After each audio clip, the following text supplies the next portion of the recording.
ইন্নাল বাতিলা কানা যাহুকা। সম্মানিত সংগ্রামী সাথী ও বন্ধুরা, আপনারা সবাই অবগত রয়েছেন যে যুগে যুগে এই জমিনের ভিতরে এক পক্ষ বাতিলের রূপ ধারণ করেছিল এবং আল্লাহ তাআলা এক পক্ষকে হকের মিশন দিয়ে এই জমিনের ভিতরে প্রেরণ করেছিল। তেমনি ভাবে যুগে যুগে যখন বাতিলের রূপ ধারণ করে নমরুদ যখন দুনিয়াতে এসেছে, আল্লাহ তাআলা তখন হযরত ইব্রাহিম আলাইহিস সালামকে হকের মিশন দিয়ে জমিনের ভিতরে প্রেরণ করেছিল। কথা বলেন ঠিক কি না? বাতিল যখন ফেরাউনের রূপ ধারণ করে এসেছিল জমিনের ভিতরে, আল্লাহ তাআলা মূসা আলাইহিস সালামকে হকের মিশন দিয়ে পাঠিয়েছিল।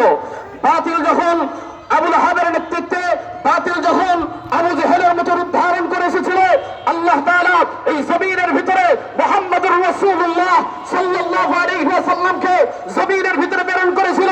বাতিল যখন মুসাইলামাতুল কাজ্জাবের রূপ ধারণ করে এসেছে, আল্লাহ তাআলা হকের মিশন দিয়ে যখন হযরত আবু বকরকে জমিনের ভিতরে পাঠিয়েছিলেন। তেমনি ভাবে আমাদের এই বাংলাদেশের 52 বছরের ইতিহাসে বাতিল যখন ফেরাউন, বাতিল যখন শেখ হাসিনা রূপ ধারণ করে এসেছে, বাতিল যখন ফতোয়া বিরোধী রূপ ধারণ করে এসেছে, বাতিল যখন ছাত্রদের এই কোটার পক্ষের রূপ ধারণ করে এসেছে, তখন হকের মিশন নিয়ে ওলামায়ে কেরামদেরকে, হকের মিশন নিয়ে ছাত্রদেরকে আল্লাহ তাআলা জমিনের ভিতরে নামিয়ে মাত্র 45 মিনিটের ব্যবধানে এবং সৈয়দ মোহাম্মদ রেজাউল করিম সাহেব, চরমনাই পীর সাহেবের নেতৃত্বে আলেম ওলামারা যখন মাঠে নেমেছিল, ওলামায়ে কেরামের 45 মিনিটের সময়ে এই বাতিল হাসিনা, শেখ হাসিনা ভারতের ভিতরে পালাইতে বাধ্য হয়েছে। বলে বলে ঠিক কি না? সুতরাং আমরা বলে দিতে চাই, যুগে যুগে আপনারা বাতিল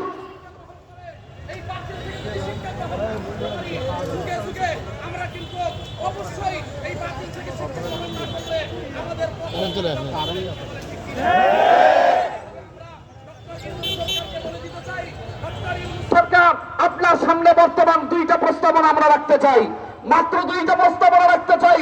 একটা প্রস্তাবনা হলো, এই শেখ হাসিনা যদি আমাদের বাংলাদেশের ভিতরে স্বৈরাচারী রূপ ধারণ করে থাকে আর আমাদের ছাত্রদের আন্দোলন যদি যুক্তিক হয়ে থাকে, আপনি যদি ক্ষমতায় বসে থাকেন, তাহলে অবশ্যই অবশ্যই এই শেখ হাসিনা আওয়ামী লীগ দলকে নিষিদ্ধ করতেই হবে। কথা বলেন ঠিক কিনা? কোন রকমের কিন্তু যদি কেন হবে এগুলো কোনো প্রশ্ন চলবে না। সুতরাং 2 নাম্বার প্রস্তাবনা হলো, শেখ হাসিনা যদি আমাদের দেশে যদি সঠিক হয়ে থাকে, এই ছাত্র আন্দোলন যদি আমাদের,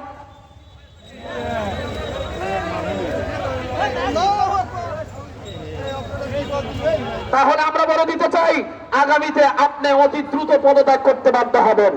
কারণ মানুষের পালস বুঝতে যদি না বুঝেন, মানুষের পালস যদি না বুঝতে পারেন, শেখ হাসিনা 17 বছরে যেমন স্বৈরাচারী হয়েছে, হাজার ওলামায়ে কেরামরাকে এখন আপনাকে সাপোর্ট দিতেছে, মাত্র 6 মাসে হয় নাই ওলামায়ে কেরামরা আপনার বিরুদ্ধে মুখ খুলতে বাধ্য হচ্ছে। কি কারণে বাধ্য হচ্ছে? এটা কি আপনার বোঝার জ্ঞান নাই?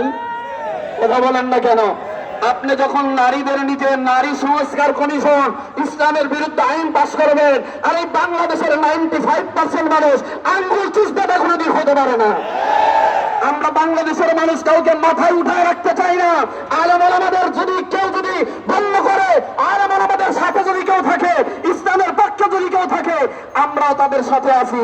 ইসলামের পক্ষে থাকবেন, 1 মিনিটও আপনাকে সময় দেওয়া হবে না। হাসিনা যেমন দাদাবাড়ি ইন্ডিয়া গেছে, আপনাকে আমেরিকায় পাঠা দেওয়া হবে। কথা বলেন ঠিক কি না? সুতরাং আমরা বলতে চাই, কিছু কিছু সময় যুগে যুগে